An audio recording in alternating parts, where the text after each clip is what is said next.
దేవుని యొక్క వాక్యాన్ని ధ్యానం చేస్తూ ప్రభు యొక్క సన్నిధిలో వాక్యం చేత మనం నింపబడదాం. చదువుదాం పరిశుద్ధ గ్రంథమైన బైబిల్ నుంచి అపోస్తులుడైన పౌలు తిమోతికి రాసిన 2వ పత్రిక 2వ అధ్యాయం 3వ వచనం చదవాలి. తిమోతికి రాసిన పత్రిక 2వ అధ్యాయము 3వ వచనం చదువునానా. క్రీస్తు యేసు యొక్క మంచి సైనికుని వలె నాతో కూడా శ్రమను అనుభవించుము. చిన్న ప్రార్థన చేస్తాను. తల వంచి కళ్ళు మూసుకొని చదవబడిన మాట కొరకు, వాక్యం కొరకు ప్రభు సహాయం చేయలాగా. మహాపరిశుద్ధుడు అయిన తండ్రి, దయగల నామానికి స్తోత్రాలు చెల్లిస్తూ ఉన్నాను. అయ్యా, నీ గొప్ప కృపను అనుగ్రహించండి తండ్రి. చదవబడిన వాక్యంలో నుంచి కొన్ని ఆత్మ సంబంధమైన సంగతులు నేర్చుకోవడానికి నన్ను మమ్మల్ని సిద్ధపరచమని ప్రార్థిస్తూ ఉన్నాను. అల్పుడను అయోగ్యుడను ప్రభువా, నీకు ఇష్టమైన వాడుకునే మాత్రలను చేసి మీరే మాట్లాడమని ప్రార్థిస్తున్నాను. బలహీనుడను ప్రభువా, బలపరచండి. మీరే మీ సన్నిధి తోడుగా ఉంచమని యేసు నామమున అడుగుచున్నాను తండ్రి. పరిశుద్ధ గ్రంథమైన బైబిల్లో నుండి అపోస్తలుడైన పౌలు తన ఆత్మీయ కుమారుడైన తిమోతితో మాట్లాడుతూ 2 చక్కటి లేఖలు రాశాడు తిమోతికి. ప్రభు అయిన యేసుక్రీస్తు వారి తరువాత సుదీర్ఘమైనటువంటి శ్రేష్టమైనటువంటి పరిచర్య చేసిన వారిలో భక్తుడైనటువంటి పౌలు మనకు చాలా స్పష్టంగా కనబడతాడు. దాదాపు 3-4 సుదీర్ఘమైనటువంటి స్వార్థ ప్రయాణాలు చేసినటువంటి పౌలు భక్తుడు ఆయా ప్రదేశాల్లో అనేక ఆత్మలను ప్రభు తట్టు తిప్పి సంఘాలను స్థాపించి అనేక మంది ఆత్మీయ బిడ్డలను సిద్ధపరచుకున్నాడు. కొంతమంది ఆత్మీయ కుమారులుగా పౌలును వెంబడించినట్టుగా బైబిల్ గ్రంథంలో మనకు కనబడుతుంది. తన అవసాన కాలములో ఆఖరి దినాల్లో అతడు చెరసాలలో పెట్టబడినప్పుడు తాను స్థాపించిన సంఘాలకు, తన ఆత్మీయ బిడ్డలకు పౌలు చెరసాలలో కూర్చుని అనేక హెచ్చరికలను, వారి జీవితాలలో వారు అనుసరించవలసిన సంగతులన్నిటినీ కూడా పత్రికలుగా రాశాడు. అలాగే మనకు రోమా సంఘం మొదలుకొని ఫిలిప్పీ సంఘము, హెబ్రీ సంఘము, కొలస్సీ సంఘము, కొరింథీ సంఘము, వీటన్నిటికి కూడా పత్రికలు రాశాడు చెరసాలలో క్రీస్తు ఖైదీగా ఉండి. అంత మాత్రమే కాదు, తన ఆత్మీయ బిడ్డలైనటువంటి తిమోతికి, తీతుకు, ఫిలోమోనుకు, గాయి, వీళ్ళందరికీ కూడా చాలా విశేషమైనటువంటి సంగతులను పౌలు భక్తుడు రాస్తూ వచ్చాడు. ప్రియులార్, పౌలు వారికి మాత్రమే కాదు, నేటి ఆత్మీయ జీవితాన్ని జీవిస్తున్నటువంటి దేవుని పిల్లలమైన మనందరి కొరకు కూడా ఈ సంగతులను రాశాడు. పరిశుద్ధాత్ముడు రాయించి పెట్టాడు. ఇవన్నీ కూడా మన ఆత్మీయ జీవితాలకు చాలా ప్రాముఖ్యమైనవి. ప్రియులార్, మనం చదువుతున్న లేఖన భాగం దగ్గరికి వచ్చేటప్పటికీ తను ఎక్కువగా ప్రేమించి తన ఆత్మీయ బిడ్డగా పిలువబడినటువంటి తిమోతికి ఈ పత్రికను రాస్తూ ఉన్నాడు. 2 పత్రికలు తిమోతికి రాశాడు. ప్రియులార్, ఒకసారి తిమోతి గురించి మనం చరిత్ర గురించి అడిగితే తిమోతి జీవిత విధానము, అతని కుటుంబ జీవితం ఒకసారి జ్ఞాపకం చేస్తాను. తిమోతి తన తండ్రి ఒక గ్రీసు దేశస్థుడు, తల్లి ఒక యూదురాలు. తిమోతికి చెప్పుకోదగ్గ పెద్ద కుటుంబం ఏం కాదు. పేరు ప్రఖ్యాతులు ఉన్నటువంటి కుటుంబంలోంచి తిమోతి ఏమి రాలేదు. తిమోతి ప్రభు అయిన యేసుక్రీస్తునందు విశ్వాసం ఉంచి పౌలు భక్తుని ద్వారా దేవుని కొరకు ఒక ఏర్పరచబడిన సాధనముగాను, మిక్కిలి ప్రియమైనటువంటి వాడిగాను, ప్రేమ కలిగిన వ్యక్తిగాను బైబిల్ గ్రంథంలో మనకు కనబడతాడు. రెండవది, తిమోతి గురించి మనం జాగ్రత్తగా పరిశీలన చేస్తే అతని ఆరోగ్య పరిస్థితి కూడా అంతంత మాత్రమే అని చెప్పొచ్చు. ఏంటి కారణం అని అడిగితే తిమోతికి ఒక బలహీనత ఉంది. అతడు నిరంతరం కూడా కడుపు నొప్పి చేత తీవ్రముగా బాధపడేవాడు. ఆరోగ్యము కూడా అంతంత మాత్రమే. అతని కుటుంబము కూడా పెద్ద పేరుగాంచిన కుటుంబం ఏది కాదు. కానీ దేవుని యొక్క సన్నిధిలో మిక్కి నమ్మకమైన వాడిగాను, ఒక ఆత్మీయ సంబంధమైనటువంటి పౌలు కుమారుడుగాను పేరుగాంచాడు. అందుకే పౌలు భక్తుడు ఈ సంగతులన్నీ రాస్తూ తిమోతికి ఏమంటున్నాడంటే, ప్రతి విషయంలో కూడా తిమోతిని హెచ్చరిస్తూ వచ్చాడు. తిమోతి, నువ్వు అలా బలహీనంగా ఉన్నావు, పలానా చోట నీ పరిస్థితి ఇలా ఉంది, నీ ఆత్మీయ స్థితిగతులు ఇలా ఉన్నాయి కనుక నీ జీవితాన్ని ఇలా సరిచేసుకుని ముందుకు సాగిపోవాలి. నువ్వు ఎలా ఉండాలో నీ యొక్క శ్రేష్టమైన ప్రవర్తన ద్వారా చూపించాలి. దైవికమైన జీవితాన్ని నువ్వు జీవించు అని తిమోతితోటి పౌలు ఈ 2 పత్రికల్లో కూడా రాస్తూ వచ్చాడు. దైవజనుడా, నీవన్నిటిని విసర్జించు అని చెప్పాడు. యవనస్తుడైన తిమోతి, నీ యవనమును బట్టి ఎవరు నిన్ను తృణీకరించకుండా చూసుకో అన్నాడు. మాటలోను, ప్రవర్తనలోను, క్రియల్లోనూ, ప్రతి విషయంలోనూ కూడా నీ జీవితం అనేకులకు మాదిరిగా ఉండేటట్టు చూసుకో అని ప్రతిసారి కూడా తిమోతిని పౌలు భక్తుడు చాలా ప్రేమగా హెచ్చరిస్తూ, సరిచేస్తూ, ఎంకరేజ్ చేస్తూ ఉన్నాడు. ఈ 2వ అధ్యాయము 2వ పత్రికలో మనం చూస్తే 3వ వచనంలో చదువుతూ ఉన్నాము. ఒక అమూల్యమైన మాట పౌలు తిమోతితో చెబుతున్నాడు. ఏమిటా మాటను అడిగితే, క్రీస్తు యేసు యొక్క మంచి సైనికుని వలె నాతో కూడా శ్రమను అనుభవించుము. చేతులెత్తి దేవునికి స్తోత్రం చెబుదాం. నా మాటలు మీకు అర్థమవుతుంటే గట్టిగా చెప్పాలి. గట్టిగా చెబుదాం. హల్లెలూయా, హల్లెలూయా. క్రీస్తు యేసు యొక్క మంచి సైనికుని వలె. ఈ మాట అందరం చెబుదామా? అనకూడదమ్మా. ఏం చెప్పాలి? క్రీస్తు యేసు యొక్క మంచి సైనికుడు. బాగా స్పష్టంగా చెప్పండి. మంచి సైనికుని వలె నాతో కలిసి నువ్వు శ్రమపడు అన్నాడు. బైబిల్ గ్రంథంలో దేవుడు తన పిల్లలకు చాలా పేర్లు పెట్టాడు. ఒకరిని ప్రియమైన వాడు అని పిలిచాడు, ఒకరిని ఇష్టమైన వాడు అని పిలిచాడు, మరొకరిని నమ్మకమైన వాడు అని పిలిచాడు. అలా విశ్వాసులకు చాలా పేర్లు పెట్టబడ్డాయి. సైనికుడు అంటే అతడు ఒక సైన్యంలో పనిచేస్తూ ఉంటాడు. సైన్యము, సైనికుడు అనే మాటలు బైబిల్ గ్రంథంలో చాలా చోట్ల మనకు కనబడతాయి. నా దేవునికి కూడా ఒక పేరు పెట్టబడింది, సైన్యములకు అధిపతియగు దేవుడు. దేవునికి స్తోత్రం చెల్లిద్దాం. ఏమి సైన్యం అని అడిగితే పరమగీతాల గ్రంథంలో రాయబడి ఉంది, వ్యూహిత సైన్య సమభీకర రూపిణియగు ఈమె ఎవరు అన్నాడు. సంఘమును గురించి మాట్లాడుతూ పరిశుద్ధాత్మదేవుడు పరమగీతాల్లో రాయించినటువంటి ఒక అమూల్యమైన మాట, వ్యూహిత సైన్య సమభీకర రూపిణియగు ఈమె ఎవరు అని అడిగితే, సంఘము ఒక వ్యూహిత సైన్య సమభీకర రూపిణిగా సిద్ధపరచబడింది. సైన్యం అనగా బైబిల్ పరిభాషలో సంఘము అని అర్థము. దేవునికి మహిమ కలుగునుగాక. చెప్పాలి, మరొకసారి గట్టిగా చెప్పాలి. హల్లెలూయా. సంఘము అనగా సంఘములో ఉన్న విశ్వాసుల యొక్క గుంపు అని అర్థం. సైన్యం అనగా అనేక మంది సైనికుల గుంపు, సైన్యము. దేవునికి మహిమ కలుగునుగాక. అందరు చెప్పాలి హల్లెలూయా, హల్లెలూయా. సైనికుని వలె, మంచి సైనికుని వలె నాతో కూడా నువ్వు శ్రమపడు అని పౌలు తిమోతితో చెబుతున్నాడు. నువ్వు క్రీస్తు యేసు యొక్క మంచి సైనికుని వలె, దేవుని యొక్క మంచి సైనికుని వలె నువ్వు నిలబడి ఉండాలి అని చాలా అమూల్యమైన రీతిలో పౌలు తిమోతిని హెచ్చరించి మాట్లాడుతూ ఉన్నాడు. నిజమే ప్రియులారా, చాలా సంవత్సరాల నుంచి మనము దేవుని సైనికులుగా ఉన్నాం. దేవుని సంఘము అనే సైన్యంలో మనము ఒక సైనికుని వలె ఉన్నాం. సైనికునికి ఉండవలసిన లక్షణం ఏంటంటే, ఎప్పుడు శత్రువు వచ్చినా సరే వాడితో ఏం చేయాలి? మాట్లాడాలి, కొంచెం యుద్ధం చేయాలి, పోరాడాలి. తనను ఎవడు అపహరించకుండా తనకు అప్పగించబడిన దాన్ని అతడు ఏం చేస్తూ ఉండాలి? కాపాడుకుంటూ ఉండాలి. దేవునికి మహిమ కలుగునుగాక. మన భారతదేశాన్ని మన భారత సైన్యం ఏం చేస్తుంది? కాపాడుతూ ఉంది. బార్డర్లో వాళ్ళందరూ ఎంతో చలిలో, భయంకరమైన పరిస్థితిలో వాళ్ళు మన కొరకు యుద్ధం రాకుండా, శత్రువు ప్రవేశించకుండా వాళ్ళు మన కొరకు ప్రయాసపడుతున్నారు.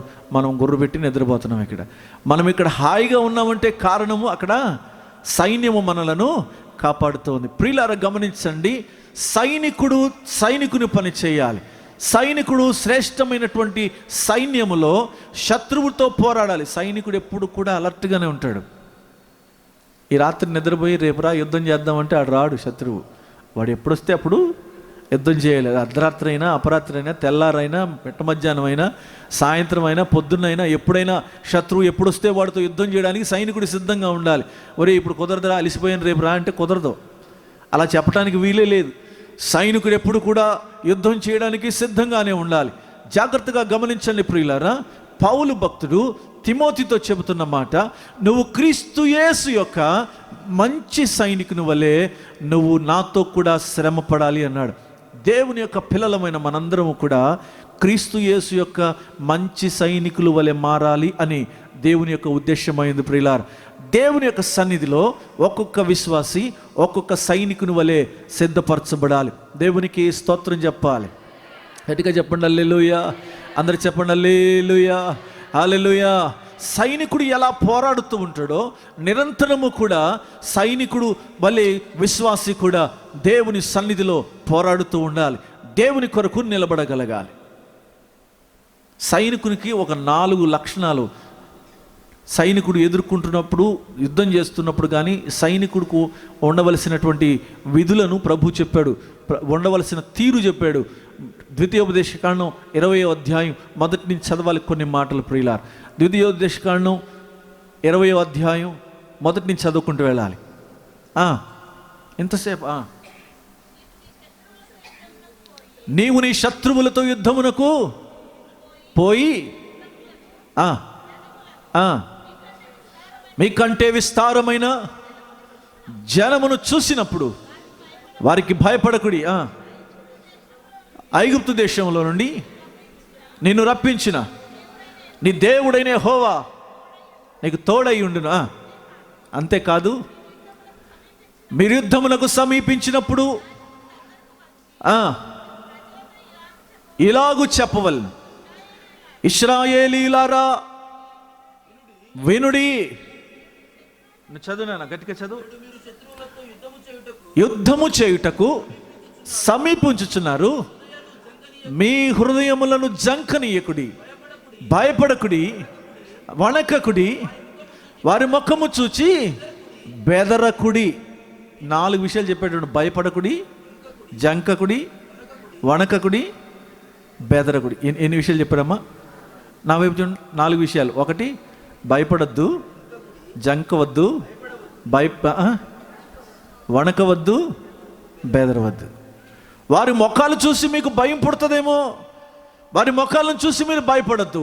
ఇశ్రాయేలీలారా, మీ పక్షాన యుద్ధము చేయవాడు మీ దేవుడైనా యెహోవా. దేవునికి స్తోత్రం చెల్లిద్దాం. హల్లెలూయా. మీరు భయపడకుడి, వారికి జంకొద్దు, వారిని చూసి వణకొద్దు, వారిని చూసి మీరు బెదరవద్దు అన్నాడు. సైనికుడికి ఎప్పుడు కూడా ఇలాంటి లక్షణాలు ఉండాలి. వాడిని చూసి భయపడకూడదు, బెదరకూడదు, వణకకూడదు, జంకకూడదు. ఎవరిని చూసినా సరే యుద్ధం చేయడానికి సైనికుడు ముందుకెళ్ళటానికి సిద్ధంగా ఉండాలి. వాని ముఖం చూసో, శత్రువుని చూసో భయపడవలసిన అవసరం లేదంటున్నాడు. నువ్వు యుద్ధములకు పోవునప్పుడు నువ్వు ఎవరిని చూసి కూడా భయపడక్కర్లేదు. మంచి సైనికుడు ఇలా ఉంటాడు. దేవునికి మహిమ కలుగునుగాక. చెప్పాలి గట్టిగా హల్లెలూయా. మంచి సైనికుడు ఎలా ఉంటాడంటే భయపడ్డు, జంకడు, వణకడు, బెదరడు. ఈ 4 మీ పక్కవారు షేకండి చెప్పండి. భయపడ్డు, జంకడు, వణకడు, బెదరడు. మంచి సైనికునికి ఉండే లక్షణాలు, మంచి సైనికునికి ఉండే లక్షణాలు. ఎందుకో మీరు చెప్తలేదు, నాకు అర్థం కాదు. సైనికులు కాదా ఏంటి? మీరు సైనికులేనా? మమ్మల్ని ఇంటి దగ్గర చూడండి పాస్టర్ గారు అంటారా? అక్కడ పోరాడడం, అక్కడ భలే ఉంటుందేమో కథ కదా. నిజమే. ఇక్కడ గుండ్రంగా ఉంటాంలేండి, ఏ మూలకి వేసినా సరే వెళ్ళిపోతాం. ఇంటి దగ్గర అలా ఉండదు కదా కథ. మనమే అంత. దేవునికి స్తోత్రం. హల్లెలూయా. చెప్పాలి 2 చేతులు పైకెత్తి. నా కుమారుడైన తిమోతి, నువ్వు క్రీస్తు యేసు యొక్క మంచి సైనికుని వలె ఉండాలి. మంచి సైనికుడు ఎప్పుడు కూడా యుద్ధములో పోరాడతాడు. మంచి సైనికుడు ఎప్పుడు భయపడ్డు, మంచి సైనికుడు ఎప్పుడు జంకడు, మంచి సైనికుడు ఎప్పుడు భయపడ్డు, వణకడు. మంచి సైనికుడు ఎప్పుడు ఎవరిని చూసి బెదిరిపోడు. దేవునికి మహిమ కలుగును గాక.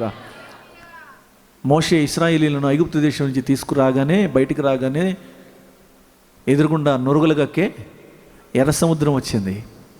సరే, ఈ ఎర్ర సముద్రాన్ని ఏం చేయాలి అని ఆలోచించుకుంటూ వెనక్కి తిరిగే లోపల దాదాపు 600 ఇనపరదాలు ఎవరు వేసుకొచ్చేస్తున్నారు?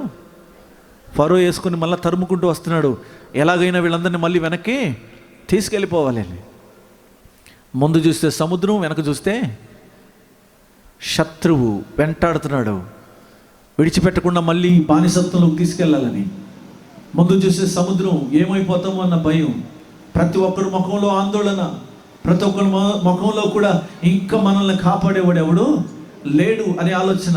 ఈ ప్రతి ఒక్కరి ముఖంలో ఏముందంటే, ఈ సముద్రాన్ని తప్పించుకోవడం కంటే తిరిగి మరలా ఫరో చేతి కిందికి వెళ్ళిపోతేనే బెటరు, ఇంతకంటే కష్టం నా జీవితంలో ఇంకెప్పుడు రాదు అని ఒక్కొక్కరి ముఖాలు ఏలాడిపోతున్నాయి. కానీ మోషే ఎవరి వైపు చూస్తున్నాడు? దేవుని వైపు చూస్తున్నాడు. మంచి సైనికుడు ఎప్పుడు కూడా ఎవరి వైపు చూస్తాడు? చెప్పాలి గట్టిగా, దేవుని వైపు చూస్తాడు. ఈ సైడ్ చెప్తలేదు ఎందుకో, ఎవరి వైపు చూస్తారు? దేవుని వైపు చూస్తాడు. దేవునికి మహిమ కలుగునుగా. చెప్పండి గట్టిగా, రెండు చేతులు పైకెత్తి గట్టిగా చెప్పాలి, హల్లెలూయా, హల్లెలూయా. మోషే, ఇశ్రాయేలు ప్రజలతో ఈ మాట చెప్పు, మీరు ఊరికే నిలిచి చూడమని చెప్పు. దేవుడు యెహోవా ఇప్పుడు చేయబోతున్న అద్భుతమైన కార్యం వారు కన్నులారా చూస్తారు. వారి జీవితాల్లో ప్రభు చేయబోతున్న కార్యం వారు కన్నులారా చూస్తారు. ఏమండి, ఎవరైనా ఊహిస్తారా అసలు? ఎవరైనా ఆలోచిస్తారా అసలు? ఎప్పుడైనా ఎవరికైనా ఆలోచన పుడుతుంది అసలు సముద్రం చీలిపోయి మధ్యలో దారి వస్తుందని? జనరల్గా అందరికి పుట్టే ఆలోచన ఏంటంటే, తిరిగి రివర్స్ అయ్యి ఎవరి మీద యుద్ధం చేయాలి, ఫరో సైన్యం మీద యుద్ధం చేసి మనం ఏమైనా గెలవాలి అనే ఆలోచనే పుడుతుంది ఏదైనా. కానీ సముద్రం రెండు భాగాలు అవుతుంది అన్న సంగతి ఎవరికి అక్కడ తట్టదు, ఆలోచన కూడా రాదు. మనకు కూడా కొన్నిసార్లు సమస్యలన్నీ చుట్టుకున్నప్పుడు, భయంకరమైన పరిస్థితులు వచ్చినప్పుడు, అందులో దారి ఎలా దొరుకుతుందిరా బాబు అన్న ఆలోచనే ఉంటుంది తప్ప బుర్రలో ఇంకేమీ పనిచేయదు. లేకపోతే ఈ సమస్యను ఇక పోరాడలేక సమస్యకు లొంగిపోవడమో, శత్రువులకు లొంగిపోవడమో జరుగుతుంది. ఇశ్రాయేలీలందరూ అదే డైలమాలో ఉన్నారు. ఏం జరుగుతుందో తెలియట్లేదు, ఎలా వెళతామో తెలియదు, ఏమవుతుందో తెలియదు. కానీ నురగలు గక్కుతున్న ఈ సముద్రం నుంచి మనల్ని ఎవడు తప్పిస్తాడు? సముద్రంలోకి ఎటు పోలేము కనుక శత్రువు చేతి కిందకే వెళ్ళిపోవాల్సి వస్తుంది. కానీ దేవుడు ఏం చేశాడు తెలుసా? ఏ సముద్రం అయితే నురగలు కక్కుతూ మీదకు వస్తుందో ఆ సముద్రం మధ్యలోనే దారి ఏర్పాటు చేశాడు. దేవునికి మహిమ కలుగునుగాక. కొట్టు చప్పట్లు గట్టిగా ఒకసారి, హల్లెలూయా. నీ సమస్యకు పరిష్కారం దేవుడు ఎక్కడి నుంచో ఇవ్వడు.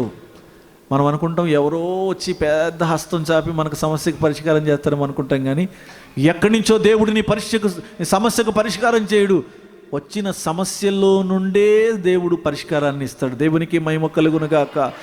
ఎదురు నురగలు కక్కుతున్నటువంటి ఆ ఎర్ర సముద్రములో నుంచే దేవుడు మార్గాన్ని సిద్ధపరిచి ఇశ్రాయేలీలు ఆరిన నేలను నడిచే గొప్ప కార్యం చేశాడు. ఇశ్రాయేలీలు ఊహించలేదు, ఇదేంట్రా ఇలా విడిపోతాం, దారి రావడం, మనం వెళ్ళిపోవడం ఏంటి అనే ఆలోచన వాళ్ళకి పుట్టలేదు అసలు. మనకు కూడా అంతే. నీ శోధనల్లో, నువ్వు ఎదుర్కొంటున్న సమస్యల్లో నుంచే దేవుడు నీకు ఒక మార్గాన్ని చూపెడతాడు. దేవునికి మహిమ కలుగునుగా. అందరు చెప్పండి హల్లెలూయా.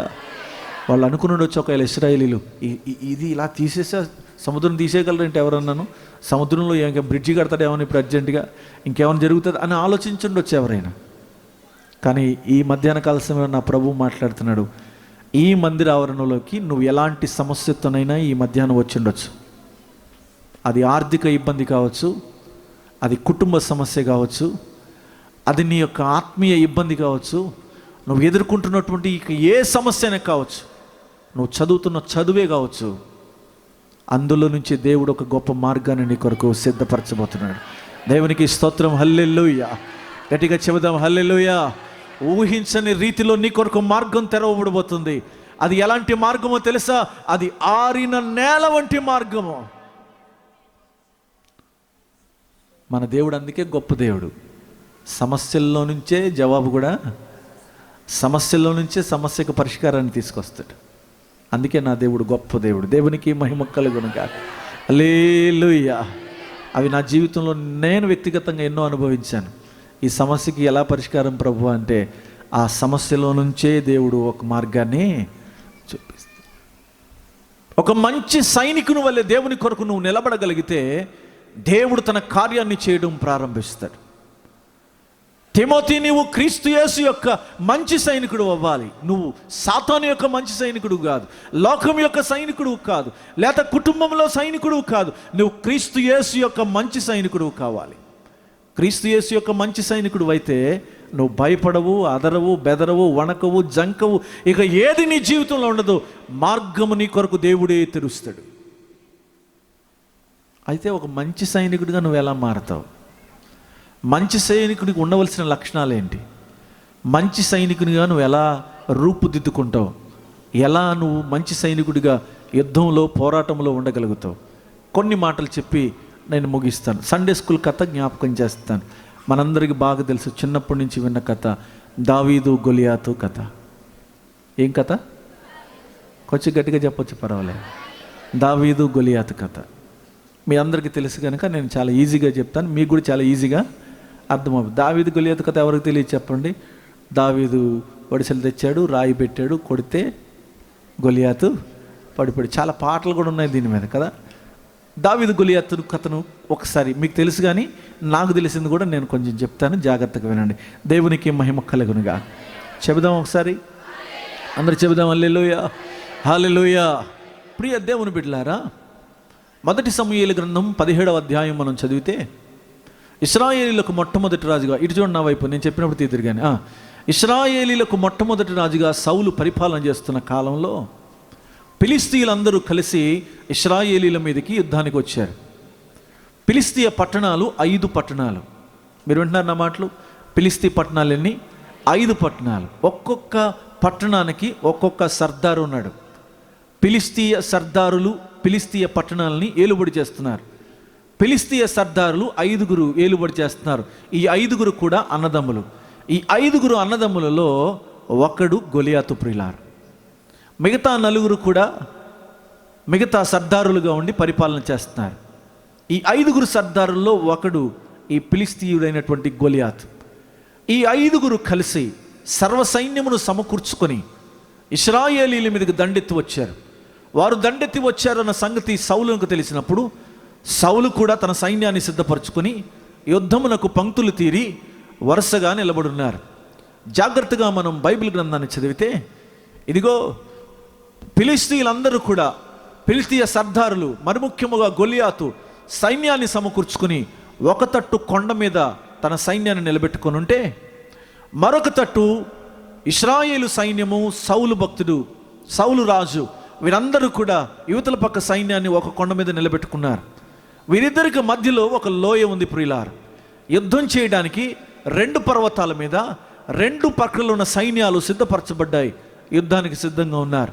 అయితే ఫిలిస్తీయ సర్దారుల్లో ఒకడైనటువంటి గొలియాతు వాడు దాదాపు 9.5 అడుగుల ఎత్తువాడు.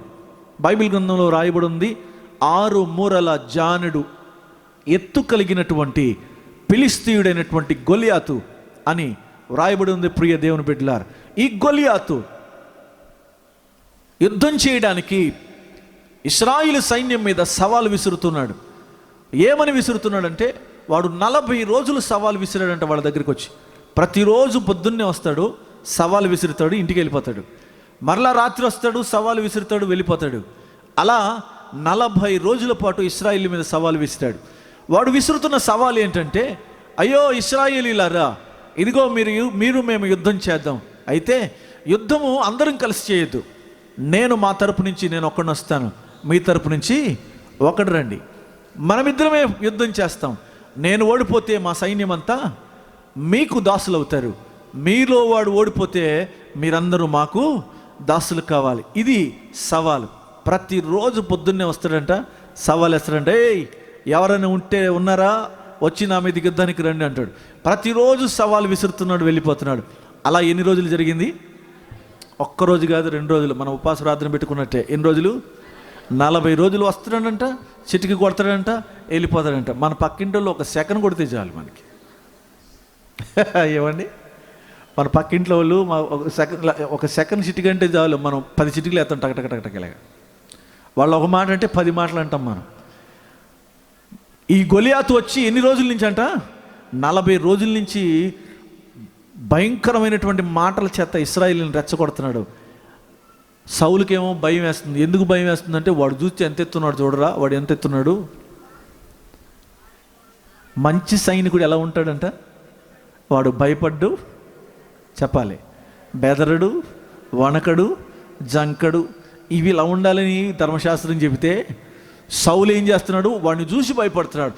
వారు ముఖమును చూసి భయపడొద్దు అని దేవుడు చెబితే, వీడు వాడి ముఖం చూసి భయపడుతున్నాడు, వాడి శరీరాన్ని చూసి భయపడుతున్నాడు, ఆకారాన్ని చూసి భయపడుతున్నాడు. వీడు ఎంత పొడుగు ఎంత ఎత్తున్నాడు ఏంట్రా బాబు, వాడి దగ్గరికి వెళ్తే ఒక్క చేత్తో ఇలా పట్టుకుని పిసికి చంపేస్తాడేమో మనల్ని అన్న భయం కలుగుతుంది గొలియాతుని చూస్తే.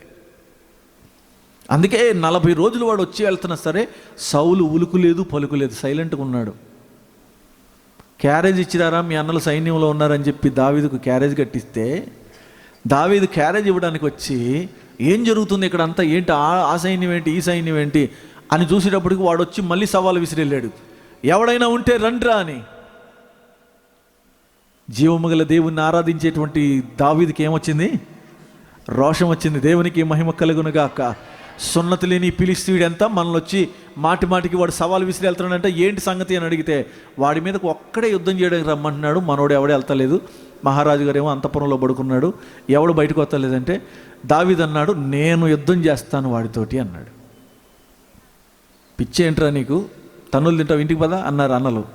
అక్కడి నుంచి తప్పించుకొని ఇంకో చోటుకు వచ్చాడు, నేను యుద్ధం చేస్తానని చెప్పి రాజుకు చెప్పండి అన్నాడు. మొత్తానికి వర్తమానం ఎవరి దగ్గరికి వెళ్ళింది? సౌలు దగ్గరికి వెళ్ళింది. పిలిపించాడు. వీడేడో బలంగా ఉన్నట్టున్నాడు, ఆయన కొట్టేటట్టున్నాడు అని పిలిపిస్తే మనోడు ఎంత ఉన్నాడు? ఎంతే ఉన్నాడు. వాడేమో 9.5 అడుగు ఎత్తులుంటే మనోడు గట్టిగా మాట్లాడితే 5 కూడా ఉన్నాడేమో. గట్టిగా పిసిగితే కూడా ఎర్రగా అయిపోయేటట్టున్నాడు మనోడు. పసిబాలులాగా ఉన్నావు నువ్వు, వాడితో యుద్ధం ఏం చేస్తావయ్యా? నేనే దేహదారుఢ్యం కలిగిన వాడిని, అందరి భుజముల కంటే నా భుజములు ఎత్తుగలవి, దేవుడు నన్ను అభిషేకించాడు, నేనే భయపడుతుంటే నువ్వేంటి అన్నాడు దావీదుతోటి. దావీదు అంటున్నాడు, వాడెంతయ్యా సున్నతి లేని ఫిలిష్తీయుడు, వాడు నా దేవుని జనాంగాన్ని ఏం చేస్తున్నాడు? వచ్చి దూషిస్తున్నాడు, మాటి మాటికి సవాలు విసురుతున్నాడు. నాకు అడవిలో సింహం ఎదురైతే సింహాన్ని ఏం చేశాను? చీల్చిపడేశాను. ఎలుగుబంటి ఎదురైతే ఎలుగుబంటిని ఏం చేశాను? చీల్చిపడేశాను. నా మందను నేను కాపాడుకున్న ప్రతిసారి నా దేవుడు నాకు తోడై ఉన్నాడు. యుద్ధం నేను కదయ్యా నా దేవుడు. ప్రవక్తగా ఎంచబడిన సౌలుకు ఆ పాటి జ్ఞానం లేకపోయింది. గొప్పవాడిగా పేరుగాంచి రాజుగా చేయబడినటువంటి సౌలుకి ఆ మాత్రం జ్ఞానం లేకపోయింది. కనీసం యుద్ధం చేద్దామన్న రోషం కూడా పుట్టలేదు సౌలుకి. దావీదు యుద్ధం చేయడానికి రెడీ అయ్యాడు. నేను వెళ్తానన్నాడు. మొత్తానికి యుద్ధానికి సిద్ధపరచబడ్డారు. దేవునికి మహిమ కలుగును గాక. గట్టిగా చెబుదాం హల్లెలూయా. ఈ పక్క గొలియాతు, ఈ పక్క మాట్లాడాలి, పర్వాలేదు, మాట్లాడుకోవచ్చు మనందరం. ఈ పక్క గొలియాతు, దావీదు. ఒకసారి మనం చిన్నప్పుడు చదువుకునే వాళ్ళం కదా, భేదములు అని. అంటే ఈ సైడ్ ఒకటి, ఈ సైడ్ ఒకటి, 2 కాలమ్స్ వేసి రాస్తాం కదా. వీళ్ళకి ఎన్ని క్వాలిఫికేషన్స్, వీళ్ళకి ఉన్నాయా? చదువులో ఉన్నాయా? అవి లేవా ఇప్పటికి? దాన్ని ఏమంటారు అమ్మా? డిఫరెన్సెస్, భేదములు, డిఫరెన్సెస్. ఈ పక్క ఈయన పేరు, ఈ పక్క ఈయన పేరు పెడితే ఈయన క్వాలిఫికేషన్స్, ఈయన క్వాలిఫికేషన్. ఇప్పుడు గొలియాతువి తెలుసుకుందాం, దావీదు కూడా తెలుసుకుందాం. దావీదు ఎలా మంచి సైనికుడు అయ్యాడో, దావీదు గొలియాతుని ఎలా జయించాడో, మంచి సైనికునిగా విశ్వాసిగా నీవుంటే మనము శత్రువుని ఎలా జయించవచ్చో నేర్చుకోవచ్చు. దేవునికి మహిమ కలుగునుగా. గట్టిగా చెబుదాం హల్లెలూయా. అందరూ చెప్పాలి హల్లెలూయా. మంచి సైనికుడు ఎప్పుడు కూడా 3 విషయాల మీద పోరాడుతూ ఉంటాడు. మీరు బాగా గమనించాలి. ఎన్ని విషయాలు? 3 విషయాల మీద. 1 శత్రువు మీద పోరాడుతూ ఉంటాడు, 2 శరీరం మీద పోరాడుతూ ఉంటాడు, 3 అపవాది మీద పోరాడుతాడు. 3 విషయాలు: శత్రువు, శరీరము, అపవాది. ఈ శత్రువును జయించడం ఈజీయే, అపవాదిని జయించడం ఈజీయే, కానీ మధ్యలో ఉందే ఏంటది? దీన్ని గెలవడం కష్టం అన్నమాట. దీన్ని గెలిస్తే అన్ని గెలిచినట్టే. మనం ఈ 2 గెలిసామనుకుంటున్నామంటే మనం శరీరాన్ని కూడా గెలిసామనుకుంటున్నాం. తప్పు. శరీరాన్ని గెలవడం చాలా కష్టం. అందుకే క్రీస్తు యేసు యొక్క మంచి సైనికుడిగానే ఉండాలి. మంచి సైనికుడు ఎప్పుడు కూడా ఈ 3టిని గెలుస్తాడు. శత్రువుని గెలుస్తాడు, శరీరాన్ని గెలుస్తాడు, అపవాదిని గెలుస్తాడు. దేవునికి మహిమ కలుగునుగాక. చెప్పండి గట్టిగా, గట్టిగా చెప్పండి హల్లెలూయా. శరీరానికి గెలిచిన వాడికి డబ్బు మీద ఆశ ఉండదు. శరీరాన్ని గెలిచిన వాడికి బంగారం మీద ఆశ ఉండదు. శరీరాన్ని గెలిచిన వాడికి పట్టుబట్టల మీద ఆశ ఉండదు. శరీరాన్ని గెలిచిన వాడికి రంగుల మీద ఆశ ఉండదు. శరీరాన్ని గెలిచిన వాడికి ఏ విధమైన కోరిక ఉండదు. శరీరాన్ని గెలిచిన వాడు క్రీస్తు యేసు యొక్క మంచి సైనికుని వలె మార్చబడతాడు. శరీరాన్ని గెలిచిన వాడు తృప్తి కలిగి జీవిస్తాడు. దేని కొరకు ఆరాటపడ్డు, పిసినారితనం ఉండదు. ఇదిగో దేవుని కొరకు బ్రతకటానికి ఇష్టపడతాడు. శరీరాన్ని గెలిచిన వాడు ఎప్పుడు కూడా. ఇప్పుడు 2 వ్యక్తులు నిలబడున్నారు. ఒకడు గొలియాతు, మరొకరు దావీదు. వీరిద్దరు క్వాలిఫికేషన్స్ ఒకసారి చూద్దాం. వీరిద్దరికి ఉన్నటువంటి తారతమ్యాలు ఒకసారి చూద్దాం. ఇటు గొలియాతుని చూస్తే ఒకసారి రాయబడిన సంగతులు చదువుదామా? మొదటి సమూయేలు గ్రంథం ఇప్పుడు చదువుదాం. మొదటి సమూయేలు గ్రంథం 17వ అధ్యాయం 4వ వచనం 3వ వచనం చదవండి నాన్న. గాతు వాడైన గొలియాతు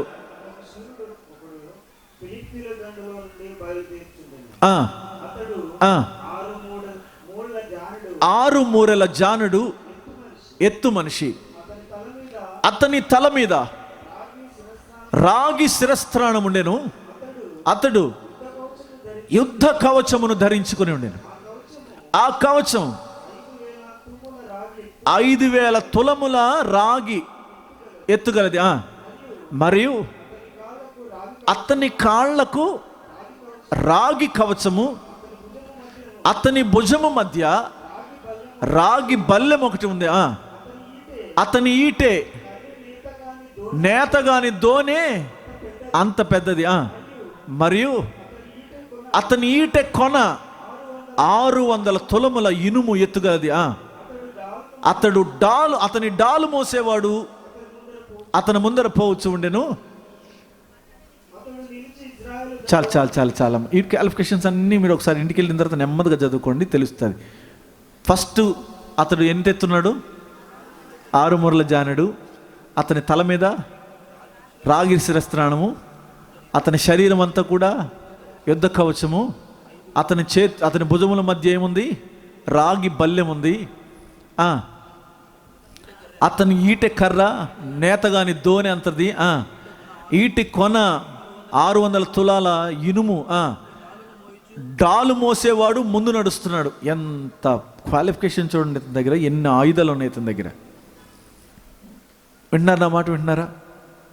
వింటున్నారా మాట? అతని దగ్గర ఏమేమి ఉన్నాయి? శిరస్త్రాణం ఉంది, ఈటె ఉంది,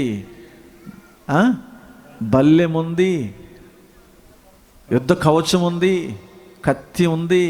అతని ముందర ఇంకా డాలు మోసేవాడు వెళుతున్నాడు. ఎంత గ్రేట్ చూడండి గొలియాత్. యుద్ధ సామాగ్రి కలిగిన వాడు ఈ గొలియాతు. యుద్ధం చేస్తే ఎవరినైనా ఎదుర్కోవడానికి వాడే బలవంతుడు. ఇంత పొడుగు, ఎంత ఎత్తున్నాడు చూడండి. మొత్తానికి ఎంత ఎత్తున్నాడు? 9.5 అడుగులు ఎత్తు అంట చూడండి. 9.5 అడుగులు ఎత్తున్న మనిషి ఎవరి దగ్గర నిలబడిన మనందరం ఎలా కనబడతాం? మామూలుగా మాట్లాడుకోవడానికి కూడా అవకాశం ఉన్నంత తక్కువగా కనపడతాం. ఇక 4, 5, 6 ఇంకా చెప్పలేము. 4, 5 అయితే కనపడను కూడా కనపడం. దావీదు అలాగే ఉన్నాడు. అతన్ని చూస్తే చాలా క్వాలిఫికేషన్స్ ఉన్నాయి. చాలా ఎత్తు కలిగిన వాడు, రాగి కవచము ధరించిన వాడు, ఈట పట్టుకున్నవాడు, బలముగా నిలబడిన వాడు. అతని ముందర ఒకడు డాలు మోసుకుంటూ వెళ్తున్నాడు. ఇన్ని క్వాలిఫికేషన్స్ గొలియాత్ దగ్గర ఉన్నాయి. అలాంటి గొలియాత్ని ఇప్పుడు ఎవరు గెలవాలి? దావీదు గెలవాలి. దేవునికి మహిమ కలుగును గాక. ఇంకో విషయం చెప్పనా, గొలియాతు దగ్గరున్న ప్రతి ఆయుధము కూడా చాలా చక్కగా కనబడుతుంది. అతడు కత్తి కూడా పెట్టుకొని ఉన్నాడు. ఎవరు? గొలియాతు. ప్రతి ఆయుధము కూడా చాలా క్లియర్గా కనపడుతుంది. అతడు ధరించినటువంటి ప్రతి ఆయుధము బయటికే ఎక్స్పోజ్ చేసి కనబడుతుంది. అతని భుజముల మధ్య ఈటె, అతని ముందర నడుస్తున్న డాలు, అతను వేస్తున్న కేకలు, అతను నడిచే విధానం, అతని గర్వము, అతనికి హెచ్చులు, కొండ మీద నిలబడి సవాలు. ఎంత భయంకరమో చూడండి గొలియాతు పరిస్థితి. ఇన్ని క్వాలిఫికేషన్స్ ఏమో గొలియాతు దగ్గర ఉన్నాయి. సౌలు దావీదుని పట్టుకొచ్చి అంటున్నాడు, అయ్యా ఈ కవచం నువ్వు వేసుకో, అది వేసుకో, ఇది వేసుకో అన్నాడు. మనోడేమో 4, 5 కదా, 5 ఉన్నాడేమో. అయ్యేమో ఈయనకి సరిపోతలేదు. ఇవి నాకు వాడుక లేదు, నా వల్ల కాదయ్యా, ఇది వేసుకోను, నేను సింపుల్గా వెళ్ళి యుద్ధం చేసి వస్తాను. యుద్ధం చేసేది నేను కాదు, నా దేవుడైనా యెహోవా అన్నాడు. చేతులెత్తి దేవునికి స్తోత్రం చెప్పండి, గట్టిగా చెప్పండి హల్లెలూయా. యుద్ధము యెహోవాదే అన్నాడు. అన్నీ తీసేసి బయలుదేరుతున్నాడు దావీదు. బాగా గమనించండి, గొలియాతు యుద్ధాయుధాలన్నీ కూడా కనబడుతున్నాయి. దావీదు దగ్గర ఒక్క యుద్ధాయుధము కూడా లేదు. శత్రువును జయించటానికి దావీదు ఎంచుకున్న మార్గం వేరు. శత్రువుగా పోరాడడానికి వస్తున్నటువంటి గొలియాతు దగ్గర ఎన్నో ఆయుధాలు ఉన్నాయి. కానీ ఆ ఆయుధాలన్నీ కూడా దావీదు కనబడుతున్నా కూడా ఆ ఆయుధాలతో నాకు అవసరం లేదు, నాకు దేవుడిచ్చిన ఆయుధాన్నే నేను వాడతాను అనుకుని యుద్ధము యెహోవాది అని బయలుదేరాడు. దేవునికి మహిమ కలుగునుగాక. గట్టిగా చెబుదాం హల్లెలూయా, హల్లెలూయా. 40 వచనమా, 40 వచనం. కర్ర చేత పట్టుకొని ఇంకొంచెం పై వచ్చిన ఎన్నో వచ్చిన అన్నది ఈ 39వ వచనం చదవండి. ఈ సామాగ్రి దావీదుకు వాడుక లేదు గనుక, సామాగ్రి దావీదుకు వాడుక లేదు గనుక తాను తొడుగుకొనిన వాటిని కత్తి పట్టుకొని వెళ్ళగలిగినది లేదని చూచుకొనిన తరువాత దావీదు ఇవి నాకు వాడుక లేదు, వీటితో నేను వెళ్ళలేదని సౌలుతో చెప్పి వాటిని తీసివేసి తన కర్ర చేత పట్టుకొని ఏటి లోయలో నుండి 5 నున్నని రాళ్లను ఏరుకొని తన యొద్దనున్న చిక్కములో ఉంచుకొని వడిసెల చేత పట్టుకొని ఆ ఫిలిస్తీని వద్దకు పోయాను. దేవునికి స్తోత్రం చెబుదాం హల్లెలూయా. వాడేమో యుద్ధాయుధాలన్నీ ధరించుకొని వస్తే దావీదు ఎలాగలుగుతున్నాడు? సింపుల్గా ఒక కర్ర చేత పట్టుకుని ఒడిసెలను తీసుకుని ఒక సంచి చేతిలో పెట్టుకొని యుద్ధం చేయడానికి వెళ్తున్నాడు. వాడు ఆ కొండ మీద నిలబడి ఉన్నాడు, దావీదు ఈ పక్కన కొండ మీద నిలబడి ఉన్నాడు. యుద్ధానికి సిద్ధపడ్డారు ఇద్దరు. వాడి దగ్గర చాలా ఆయుధాలు కనబడుతున్నాయి. ఏ ఆయుధం ఉపయోగించినా సరే దావీదు ఇంకా కనబడే అవకాశము లేదు. కానీ దావీదు మాత్రం చాలా సింపుల్గా ఒక కర్ర పట్టుకుని బయలుదేరాడు. బాగా గమనించండి, గొలియాతు సవాలు విసిరేటప్పుడు దావీదుతో ఏమన్నాడు తెలుసా? నా దేవతలకు నిన్ను నేను. ఇక్కడ దావీదు కూడా ఏమన్నాడు తెలుసా? యుద్ధము యెహోవాది. దేవునికి స్తోత్రం చెల్లిద్దాం. నీ మాంసమును కాకులకు గద్దలకు వేస్తానన్నాడు. అంతే. ప్రియులారా, ఇక్కడ జాగ్రత్తగా కొన్ని విషయాలు చెప్తాను, శ్రద్ధగా నా మాటలు వినండి. దావీదునకు యుద్ధాయుధాలు ఏమున్నాయి, గొల్యాతునకు యుద్ధాయుధాలు ఏమున్నాయి చదువుతున్నాం. గొల్యాతు ఆయుధాలన్నీ చదివాము. దావీదు దగ్గర ఏమున్నాయో చూద్దాం. దావీదు యుద్ధానికి వెళ్ళి ఎలా గెలిచాడు, మంచి సైనికుడికి ఉండవలసిన యుద్ధాయుధాలు ఏంటి ఇక్కడ మనం చూద్దాం. దావీదు కర్ర చేత పట్టుకొని బయలుదేరాడు. దేవునికి మహిమ కలుగునుగాక. ఒక విశ్వాసిగా, క్రీస్తు యేసు యొక్క మంచి సైనికుడిగా శత్రువు మీద, శరీరం మీద, అలాగే నీ జీవితంలో అపవాది మీద నువ్వు గెలవాలి అంటే నువ్వు మొట్టమొదట పట్టుకోవలసింది వాక్యము అనబడే ఈ దుడ్డు కర్రను చేత పట్టుకోవాలి. దావీదుకు కనబడని శక్తినిస్తుంది ఈ వాక్యం అనేటువంటి కర్ర. అతడు యుద్ధానికి బయలుదేరి వెళ్తుంటే ఈ కర్ర చేత పట్టుకుని వెళ్తున్నాడంట. ఒక కర్ర పట్టుకుని వెళ్తుంటే అంత పెద్ద యుద్ధాయుధములు కలిగిన వాడిని జయించగలనా దావీదు? దావీదు చేతిలో ఉన్నది ఒక అద్భుతమైన కర్ర. ఈరోజు ఆ కర్ర నీ కొరకు నా కొరకు వాక్యముగా నీ చేతిలో నా చేతిలో నిలిచి ఉంది. దేవునికి మహిమ కలుగునుగాక. గట్టిగా చెబుదాం హల్లెలూయా. నీ దుడ్డు కర్రయు నీ దండము నన్ను ఆదరించును. విశ్వాసి చేతిలో ఎప్పుడు కూడా ఏముండాలి? మంచి సైనికుని చేతిలో ఎప్పుడు ఏముండాలి? వాక్యం ఉండాలి. చూడ్డానికి ఇది ఒక మామూలు పుస్తకంలాగా కనపడవచ్చు, కానీ ఇందులో ఉన్న వాక్యము, ఇందులో ఉన్న వాగ్దానము సాధారణమైంది కాదు. చాలామంది ఇది పుస్తకం అని చింపేసేవారు ఉన్నారు, కాల్ చేసేవారు ఉన్నారు, కాలుతో తొక్కేవారు ఉన్నారు, పడేసేవారు ఉన్నారు. ఎలాంటి పరిస్థితులు మనం చూస్తూ ఉన్నాం ఈ లోకంలో. అయినా ఒక సైనికుని చేతిలో, క్రీస్తు యేసు యొక్క మంచి సైనికుని వలె నువ్వు ఉండాలి అంటే ఈ వాక్యము నీ చేతిలో ఉండాలి. దేవునికి మహిమ కలుగునుగాక. దేవుని యొక్క వాక్యం కలిగిన వారందరూ చేయి పైకెత్తి దేవునికి స్తోత్రం చెబుదాం. గట్టిగా చెబుదాం హల్లెలూయా, హల్లెలూయా. ఈ వాక్యము నీ పాదములకు దీపమై ఉంటుంది. ఈ వాక్యము నీ శత్రువుల చేతిలో నుంచి విడిపిస్తుంది. ఈ వాక్యమే నీకు త్రోవ కలుగజేస్తుంది. ఈ వాక్యమే నిన్ను బాధలో ఆదరించే వాక్యం. ఈ వాక్యమే శత్రువు చేతిలో నుంచి నిన్ను విడిపించే వాక్యం. గొల్యాతు చూసి అంటున్నాడు, నేనేమైనా కుక్కనేమిట్రా, నేనేమైనా కుక్కనారా కర్ర పట్టుకుని వచ్చావు కొట్టడానికని? నిన్ను కొట్టడానికి నేను తెచ్చింది దేవుని వాగ్దానము. దేవునికి స్తోత్రం చెబుదాం. గట్టిగా చెప్పాలి హల్లెలూయా. అందరు చెప్పాలి హల్లెలూయా, హల్లెలూయా. వాగ్దానాలు చేతపట్టుకుని అనేక మంది దేవుని పిల్లలు దేవుని దగ్గర నుంచి పొందవలసిన ప్రతి ఆశీర్వాదాన్ని పొందుకున్నారు. యుద్ధానికి వెళ్ళేటువంటి క్రీస్తు కొరకు సిద్ధపరచబడిన మంచి సైనికుడు దేవుని వాక్యాన్ని చేతపట్టుకుని ఉండాలి. దావీదు చేసిన రెండవ పని, యుద్ధానికి వెళ్ళేటప్పుడు అతడు తనున్న పర్వతం మీద నుంచి ఏటి లోయలోనికి దిగి వెళ్ళాడు. ఎక్కడికి వెళ్ళాడు? ఏటి లోయలోనికి దిగి వెళ్ళాడు. మొదట కర్ర చేత పట్టుకున్నాడు. రెండవది అతడు ఎక్కడికి దిగి వచ్చాడు? ఏటి లోయలోనికి.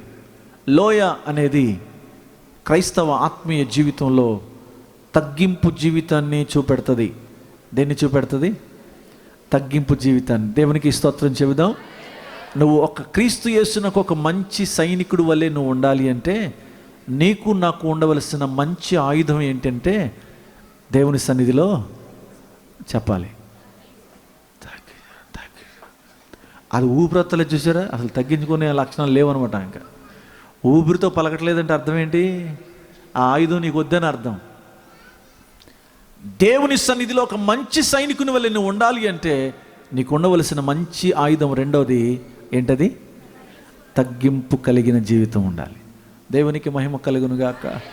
తగ్గించుకునే వారందరూ దేవుని స్తోత్రం చెప్పాలి. పాస్టర్ గారండి, నా అంతెవరు తగ్గించుకోరండి, నేనే తగ్గించుకుంటానన్నవారు స్తోత్రం చెప్పండి. అయ్యే లేరా?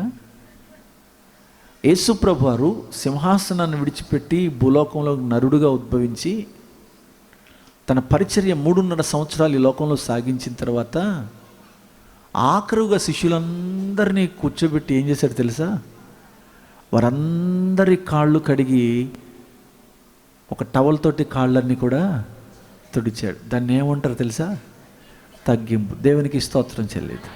గట్టిగా చెప్పండి హల్లెలూయా, హల్లెలూయా. అది అసలైన మంచి సైనికునికి ఉండే రెండవ ఆయుధం. గొలియాతు దగ్గర చాలా ఆయుధాలు ఉన్నాయి. వాడి దగ్గర బల్లెం ఉంది, శిరస్త్రాణం ఉంది, వాడి దగ్గర కవచం ఉంది, వాడి దగ్గర డాల్ ఉంది, కత్తి ఉంది, అన్నీ ఉన్నాయి వాడి దగ్గర. కానీ దావీదు దగ్గర ఏముంది తెలుసా? నేనున్న స్థితిలో నుంచి నేను తగ్గించుకుంటేనే కానీ విజయాన్ని పొందలేను. దావీదు అందుకే ఏటి లోయలోనికి దిగి వచ్చాడు. దేవునికి స్తోత్రం చెప్పండి, గట్టిగా చెప్పండి హల్లెలూయా. అందరు చెప్పాలి హల్లెలూయా, హల్లెలూయా. ఈరోజు ఎవరిని చూసినా సరే అందరూ మాట్లాడే లాంగ్వేజ్ మాట్లాడతాను. ఎవరిని చూసినా సరే హెచ్చులు ఎక్కువగా ఉన్నాయి అంటున్నారు. ఏమంటున్నారు అంటే అందరు లాంగ్వేజ్ అన్నాను, అందుకే అంటున్నాను. ఏమన్నాయంటే ఎక్కువ మాట్లాడమ్మా, అంత అమాయకంగా చెప్పండి, కొంచెం బాగా చెప్పండి. ఏమున్నాయంటే ఎక్కువ దేని గురించో నాకైతే తెలియదు. మొత్తానికి ఇల్లు చూసుకుంటున్నావో, బలం చూసుకుంటున్నావో, అందం చూసుకుంటున్నావో, అంతస్తు చూసుకుంటున్నావో, బంగారం చూసుకుంటున్నావో, బీరువాలు పెట్టిన డబ్బులు చూసుకుంటున్నావో, బీరువా నిండా పరిచిన బట్టలు చూసుకుంటున్నావో తెలియదు. కానీ మొత్తానికి కొంచెం కూడా మన జీవితంలో ఏం లేదు. ఇంకా గట్టిగా మాట్లాడితే నేనెందుకు తగ్గాలి అంటావు. చాలా సిన్సియర్ వర్డ్ ఇది. ఏంటంట? నేనెందుకు తగ్గాలి. దావీదు యుద్ధంలో గెలవాలంటే, క్రీస్తు యేసు యొక్క మంచి సైనికుని వలె ఒక విశ్వాసి మారాలంటే, గొలియాతు లాంటి శత్రువును జయించాలి అంటే నువ్వు మొదట తగ్గింపు జీవితంలోకి వస్తేనే అది నీకు ఒక ఆయుధముగా మారుతుంది. పర్వతం మీద ఉన్నవాడు పర్వతం మీద ఉండొచ్చు కదా, వీడు లోయలోకి ఎందుకు వెళ్తున్నాడు అనే కన్ఫ్యూజన్ అక్కడ గొలియాతుకు ప్రారంభమైంది. వీడు లోయలోకి ఎందుకు వెళ్తున్నాడు, లోయలో ఏం చేద్దామని వెళ్తున్నాడు వీడు? నాతో యుద్ధం చేయాలి కదా, కత్తి పట్టుకొని రావాలి కదా, డాలు పట్టుకొని రావాలి కదా, ఈట పట్టుకొని రావాలి కదా. వీడు లోయలోకి ఎందుకు వెళ్తున్నాడు? ఒక విశ్వాసి గెలవటానికి, ఆత్మీయ జీవితంలో క్రీస్తు కొరకు మంచి సైనికుడిగా నిలబడాలి అంటే మొట్టమొదట తగ్గింపులోకే రావాలి. నువ్వెంత తగ్గించుకుంటావో అంత గొప్ప విజయాన్ని దేవుడు నీకు అనుగ్రహిస్తాడు. నమ్మితే చేతులెత్తి స్తోత్రం చెప్పు, గట్టిగా చెప్పండి హల్లెలూయా, హల్లెలూయా. మనం దేనికైనా సిద్ధపడతాం కానీ తగ్గించుకుంటాక మాత్రం మన ప్రతాపం మందిరంలో కనపడుతుంది. చెప్తున్నాను కదా, ఎక్కడ కనపడుద్ది? సందులోను ఇంట్లోనూ మన ప్రతాపం అంతా. అక్కడ పొరపాటును కూడా తగ్గే ప్రసక్తి లేదనమాట. నువ్వేమన్నా చేసుకో అంటాం మనం కావాలంటే, నువ్వేం చేసినా నేను తగ్గే ప్రసక్తి లేదంటాం. తగ్గింపు జీవితం గురించి యేసు ప్రభువు ఎన్ని సంగతులు చెప్పారు. తనను తాను తగ్గించుకునేవాడు. ఒకసారి మీ పక్క వారికి సేకరించి చెప్పండి, మనము తగ్గింపు కలవారమై ఉందుముగాక. నాకేం తక్కువ, నీకంటే ఎక్కువ బిల్డింగ్లు ఉన్నాయి, నీకంటే ఎక్కువ బంగారం ఉంది, నీకంటే ముక్కురాళ్ళు ఎక్కువ ఉన్నాయి, నీకంటే చెవులు కమ్మలు ఎక్కువ ఉన్నాయి, నీకంటే నెక్లెస్లు ఎక్కువ ఉన్నాయి, నీకంటే అవి ఉన్నాయి, నీకంటే బట్టలు ఎక్కువ ఉన్నాయి, అవి ఉన్నాయి. దేనికమ్మా మన హెచ్చింపు? పుట్టుక్కని చచ్చిపోయావు అనుకో, ఏమని పుట్టుకోని చచ్చిపోయావనుకో, నువ్వు పెట్టిన బీరోలు పెట్టిన బట్టలు కానీ చీరలు కానీ ఆ తల్లి ఎందుకు పనికిరావు? సంపాదించిన బంగారం ఎందుకు పనికిరాదు? ఈ లోకంలో సంపాదించిన చిమ్మెట కొడుతుంది, దొంగ ఎత్తుకెళ్ళిపోతాడు. దేవుని కొరకు తగ్గింపు జీవితాన్ని సంపాదిద్దాం. దేవునికి మహిమ కలుగును గాక. గట్టిగా చెప్పాలి హల్లెలూయా. ఇశ్రాయేలీలందరూ మీద పడి మోషేతో మాట్లాడి, ఏ మోషే, మమ్మల్ని ఎందుకు ఇలా తీసుకొచ్చావు అరణ్యంలోకి అని మోషే మీదకి తిరగబడితే మోషే చేసిన పని ఏంటో తెలుసా? మోషే వారి ఎదుట సాగిలపడి. దేవునికి స్తోత్రం చెప్పండి, గట్టిగా చెప్పండి హల్లెలూయా. అందరు చెప్పండి హల్లెలూయా. మనం ఒక సా అనేటప్పటికల్లా 10 సార్లు అంటాం, మనం ఒక రా అనేటప్పటికల్లా 10 రాళ్ళు అంటాం మనం కదా. మన క్యారెక్టర్ అది. ఇశ్రాయేలీలందరూ కలిసి దొమ్మిగా మీదకి వచ్చినా సరే మోషే సాగిలపడి వారి ఎదుట, అయిలారా కొంచెం ఓపికగా ఉండండి, దేవుడు కార్యం చేస్తాడని. ఎంత తగ్గింపు కావాలో తెలుసా విశ్వాసిగా? భార్యాభర్తల మధ్య ఈరోజు సమాధానం ఎందుకు లేదు తెలుసా? నేను గొప్ప అంటే నేను గొప్ప. అత్త కోడళ్ళ మధ్య సమాధానం లేదు, ఎందుకు తెలుసా? మాట్లాడతలా మీరు, ఎందుకో నాకు వినపడతలేనట్టుంది, నాకు మీకు సరిగా వినపడతలేనట్టు. చెప్పండి ఎందుకు లేదట? ఎందుకు లేదమ్మా? నువ్వంటే నువ్వు, నేనంటే నేను. జాగ్రత్త.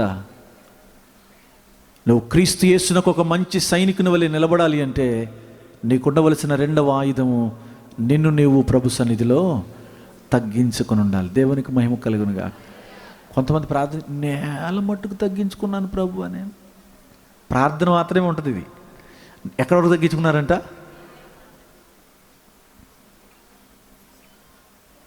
ఆలోచించుకోండి మీరే, ఇంకా ఆన్సర్ మీ దగ్గరే ఉంది. దేవునికి స్తోత్రం, హల్లెలూయా. ఇది దావీదు యొక్క 2వ ఆయుధం. ఏటి లోయలోనికి దిగిన దావీదు చేసిన 3వ పని ఏంటంటే, ఏటి లోయలోని నున్నని రాళ్లను ఏరుకున్నాడు. ఎన్ని రాళ్ళు ఏరాడు? ఎన్ని రాళ్ళమ్మా?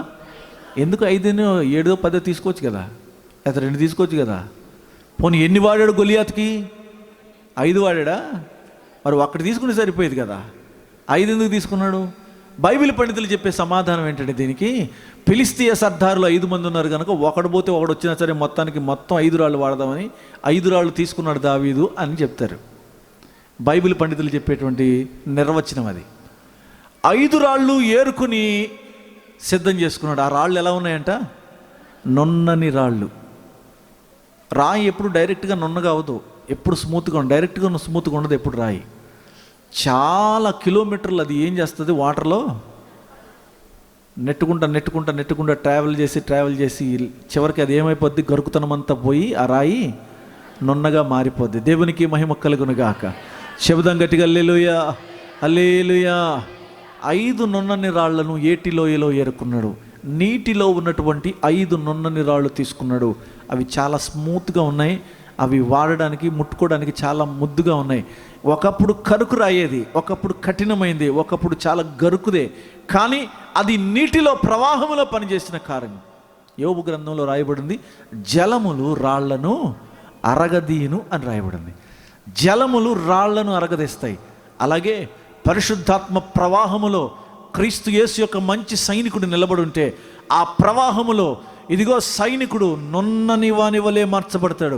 గరుకుతనము తొలగిపోద్ది, అతనికున్న మూర్ఖత్వం తొలగిపోద్ది, అతనికున్న మొండితనం తొలగిపోద్ది, అతనికున్న గరుకు పట్టిన ఆ గర్వము, అహంకారము అన్నీ తొలగిపోయి నున్నని రాయిగా మార్చబడతాడు. దేవునికి స్తోత్రం చెబుదాం హల్లెలూయా.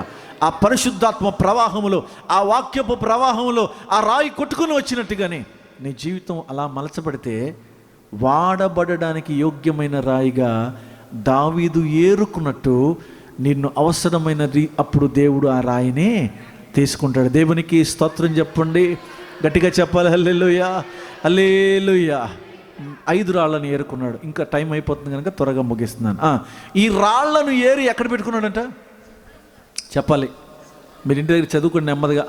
ఆ 5 రాళ్లను ఏరి దావీదు ఏం చేశాడు, తన చిక్కములో దాచుకున్నాడు. దేవునికి మహిమ కలుగునుగాక. ఇంతవరకు ఆ రాళ్ళు ఎక్కడున్నాయి? నీటిలో ప్రవాహంలో ఉన్నాయి. ఇప్పుడు ఆ రాళ్ళు ఎక్కడికి వచ్చాయి? చిక్కములోనికి వచ్చాయి. దేవునికి మహిమ కలుగునుగాక. బైబిల్ పరిభాషలో చిక్కము దేవుని యొక్క సంఘానికి సాదృశ్యమైంది.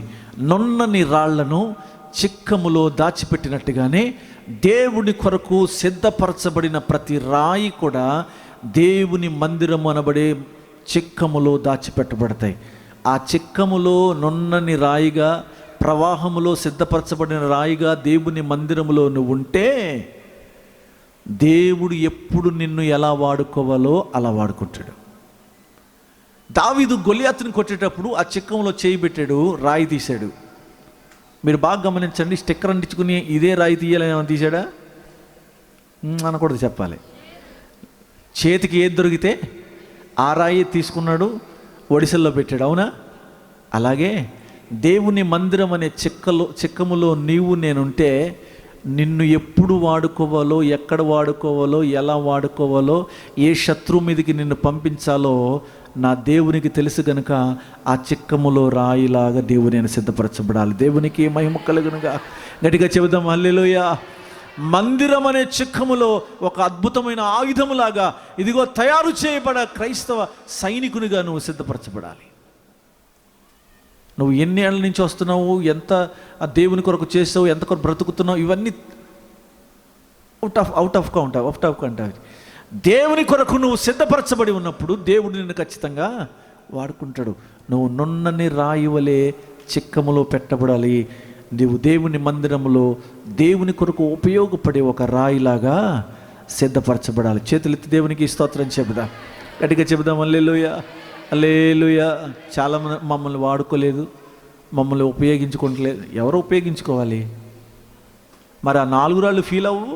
ఒక రాయి ఎదిగితే చెక్కలో 5 రాళ్ళు కదా, ఒక రాయి తీసేసి మిగతా రాళ్ళు ఫీల్ అవ్వా? మరి దావీదుకు తెలుసా ఆ రాయి ఎప్పుడు వాడాలో.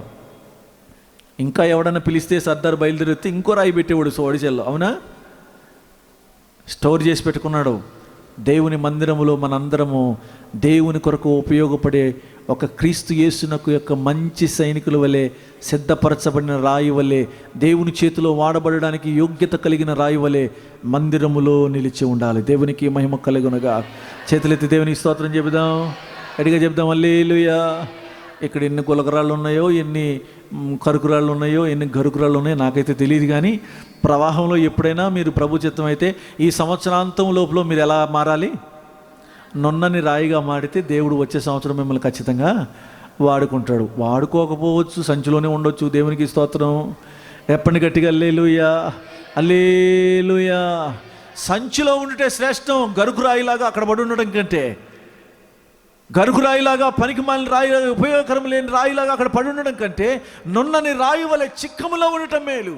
ఈరోజు దేవుని మందిరంలో నువ్వు ఉండటం చాలా మేలు. ఒక నున్నని రాయి వలె ప్రభు కొరకు సిద్ధపరచబడాలి. చేతులెత్తి దేవుని స్తోత్రం చెప్పండి, గట్టిగా చెప్పండి హల్లెలూయా. ఈ రాయి ఇప్పుడు శత్రువు యొక్క నుదుట కొట్టాలి అంటే దావీదు చేతిలో ఇంకొక వస్తువు ఉంది. ఏంటది? వడిసెల. ఇది పరిశుద్ధాత్ముడు అనే వడిసెల. ఈ రాయి పెట్టి కొట్టాలి అంటే ఉపయోగించబడేది వడిసెల. దావీదు దగ్గర ఎంత అద్భుతమైన ఆయుధాలు ఉన్నాయో. ఈ ఆయుధం అతని దగ్గర ఉంది. పరిశుద్ధాత్మ అభిషేకం అనే ఆయుధం నీ దగ్గర ఉంటే శత్రువుని ఈజీగా పడగొట్టగల శక్తిని దేవుడు నీకు ఇస్తాడు. యుద్ధము యెహోవాదే అని అరవగలిగాడంటే రాయి తీసుకొచ్చి ఆ ఒడిసెల్లో పెట్టి తిప్పి కొడితే, నుదుట కొడితే ఒకే ఒక్క రాయితోటి అంత ఎత్తు 9.5 అడుగులు ఎత్తున్న మనిషి రాగి ఎంత బాగా వేసుకొచ్చాడు ఆయన. ఏంటి? కవచం వేసుకొచ్చాడు, డాలు పట్టుకొచ్చాడు, ఈట పట్టుకొచ్చాడు, భుజముల మధ్య ఈటే, ఇనుము ఎంత ఎత్తు, అంతెత్తు, ఇంత చాలా చెప్పారు గొలియాతు గురించి. ముందర వెళ్ళేవాడు కూడా మాట్లాడుతున్నాడు. వీడు కూడా చాలా గర్వంగా నడిచి వచ్చాడు. చిన్న రాయి పెట్టి కొడితే చచ్చిపోయింది. శత్రువుని పడగొడతాక పాస్టర్ గారు రాక్కర్లేదు, నువ్వు చాలు నీ ఇంట్లో. దేవునికి మహిమ కలుగును గాక. సంఘములో విశ్వాసిగా నువ్వు చాలు. క్రీస్తు యేసు యొక్క మంచి సైనికుని నువ్వు చాలు. దయ్యమును వెలగొట్టడానికి, అపవాదిని వెలగొట్టడానికి పాస్టర్ గారే రావక్కర్లేదు, నువ్వు చాలు. ఈ రాయి చాలు, చెక్కములో ఉండాలి, అంతే చాలు. దేవునికి మహిమ కలుగును గాక. మందిరములో ఉంటే చాలు, దేవుని కొరకు సైనికుని వలె ఉంటే చాలు, రోషము కలిగి ఉంటే చాలు, యుద్ధం యెహోవాదని చెప్పగలిగితే చాలు. గొలియాతును పడగొట్టే బాధ్యత నా దేవుడు తీసుకున్నాడు. దేవునికి మహిమ కలుగును గాక. బోర్ల పడ్డాడు అంటాడు. కొడితే వెనక్కబడాలి, కానీ ఎటబడ్డాడు అంటే వెనక నుంచి కొట్టాడేమో దేవుడు. ఇలాగా కొడితే బోర్లంగా పడ్డాడు, నుదురు తగిలితే ఇటు వెనకబడాలి కదా. వాడు ఎలా పడ్డాడంట? శత్రువు మీద జయం అనుగ్రహించబడింది దావీదుకి. ఈరోజు నీ దగ్గర ఈ 5 ఆయుధాలు ఉండాలి. ఒకటి కర్ర నీ చేతిలో ఉండాలి. నువ్వు ఏటి లోయలోనికి దిగాలి, నున్నని రాళ్ళని ఏరుకోవాలి, చిక్కములో దాచిపెట్టాలి, ఒడిసెలతో దాన్ని వాడాలి. వాక్యం నీ దగ్గర ఉండాలి. వాక్యం నీ దగ్గర ఉండాలి. తగ్గింపు జీవితం నీ దగ్గర ఉండాలి. నున్నని రాయి వలె మారాలి, చిక్కములో భద్రం చేయబడాలి, పరిశుద్ధాత్మ ద్వారా నువ్వు ప్రయోగించబడాలి. జయము నీదే. దేవునికి స్తోత్రం చెల్లిద్దాం. గట్టిగా చెప్పండి హల్లెలూయా. అందరికి చెప్పాలి హల్లెలూయా. ఈ మధ్యాహ్న కాల సమయంలో క్రీస్తు యేసు యొక్క మంచి సైనికునికి ఈ అద్భుతమైన లక్షణాలు ఉంటాయి. నువ్వు మెట్లు దిగి కిందికి వెళ్తున్నప్పుడు పరిశుద్ధాత్మ దేవుడు నీతో మాట్లాడబోతున్నాడు. నువ్వు మంచి సైనికుడువా కాదా? ఆయన కొరకు ఉపయోగపడే సైనికుడువా కాదా? శత్రువును గెలవగలిగిన సామర్థ్యత కలిగిన క్రీస్తు యేసు యొక్క మంచి సైనికునివా కాదా? పరిశీలన చేసుకో. ప్రభు నీతో మాట్లాడుతున్నాడు. సంవత్సరాంతంలోకి వచ్చావు. ఈ సంవత్సరం అంతా ఎలా గడిచిందో తెలియదు. ఈ సంవత్సరం అంతా ఏం యుద్ధం చేసావో లేదో తెలియదు. ఈ సంవత్సరం అంతా తగ్గించుకున్నావో లేదో తెలియదు. ఈ సంవత్సరం అంతా దేవుని సన్నిధిలో సానబెట్టబడి అరిగి అరిగి అరిగి నున్నగా తయారయ్యో లేదో, నా ప్రభు మరొక మంచి అవకాశాన్ని ఇస్తున్నాడు. ఇప్పటికీ అనేక మంది సమాధిలోకి దిగిపోయారు నీ కళ్ళు ఎదురుగుండని. ఇదిగో నా ప్రభు మంచి సమయాన్ని ఇస్తున్నాడు. ప్రభువా, నీ కొరకు ఒక మంచి సైనికుని వలె నేను సిద్ధపరచబడతాను. నన్ను అలాగ తయారు చేయి ప్రభువా. గొలియాతు లాంటి వాళ్ళు 100 మంది వచ్చినా సరే నా జీవితంలో నేను గెలుపు సాధిస్తాను తండ్రి, జయము పొందుకుంటానయ్యా, యుద్ధము యెహోవాదే అని చెబుతాను ప్రభు అని ఒక సమర్పణ కలిగిన మంచి సైనికుని వలె ప్రభు కొరకు సిద్ధపడదాం. దేవుడి కొద్ది మాటలు దీవించి ఆశీర్వదించిన గాక. ఆమెన్. మీరు ప్రార్థన చేద్దాం. మోకరించే వీలు కలిగిన వారు మోకరించండి. మోకరించడానికి వీలు లేకపోతే నువ్వు నిలబడొచ్చు ప్రభు సన్నిధిలో. Praise the lord. Hallelujah, hallelujah. స్తోత్రాలు తండ్రి, నీకు వందనాలు. స్తోత్రాలు ప్రభువా, స్తోత్రాలు తండ్రి, స్తోత్రాలు తండ్రి, నీకు స్తోత్రాలు. ఒక్కసారి నా మాటలు ముగిస్తూ జ్ఞాపకం చేస్తాను. నా ప్రియ కుమారుడైన తిమోతి క్రీస్తు యేసును మంచి సైనికుని వలె నువ్వు ఉండాలి. క్రీస్తు యేసు యొక్క మంచి సైనికుడు. నాకు తెలుసా నీకు తెలుసా ఆయన కొరకు ఒక మంచి సైనికుని వలె నువ్వు మారాలని. గొలియాతు ఎన్నో ఆయుధాలు ధరించుకుని వచ్చాడు. గొలియాతుకు కనబడని ఆయుధాలు దావీదు దగ్గర ఉన్నాయి. ఈరోజు సాతానుకు కనబడని ఆయుధాలు ఎన్నో దేవునికి ఇచ్చాడు. శత్రువుకు కనబడని ఆయుధమును ధరించుకోవాలి. ఈరోజు ఇదిగో దేవుని సన్నిధిలో వాక్యమును చేతపట్టుకోవాలి. తగ్గింపు జీవితము కలిగి ఉండాలి. నున్నని రాయి వలె మారాలి. చిక్కము అనబడి మందిరములను దాచిపెట్టబడాలి. పరిశుద్ధాత్మ ఒడిసెల ద్వారా నడిపించబడాలి. ఈ పరిశుద్ధమైనటువంటి సమయంలో ఈ ఆయుధాలు దగ్గర ఉన్నాయి. గెలుస్తాం. యుద్ధములన్నీ తానే చెయ్యగా, మన యుద్ధములన్నీ తానే చెయ్యగా, ఊరక నిలిచి చూడు గొప్ప రక్షణ. ఊరక నిలిచి చూడు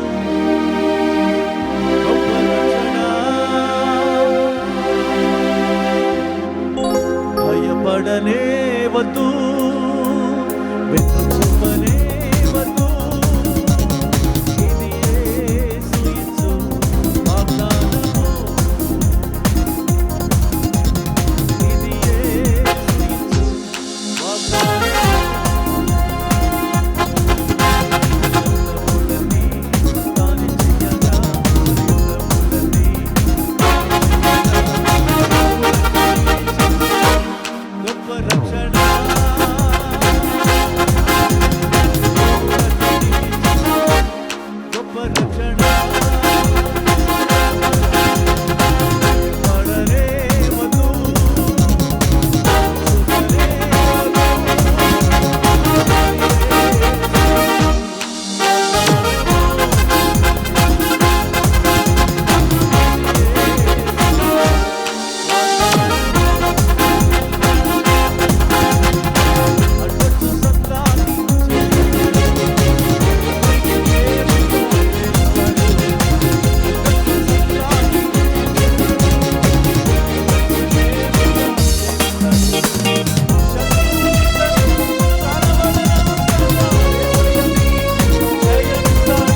నిజ విశ్వాస వీరుని వలె, క్రీస్తు యేసు యొక్క మంచి సైనికుని వలె ఇక్కడ వరకు అపవాదిని ఎదిరించగల శక్తి కలిగిన వారి వలె పరిశుద్ధాత్మ దేవుడు మనల్ని చేయునుగాక.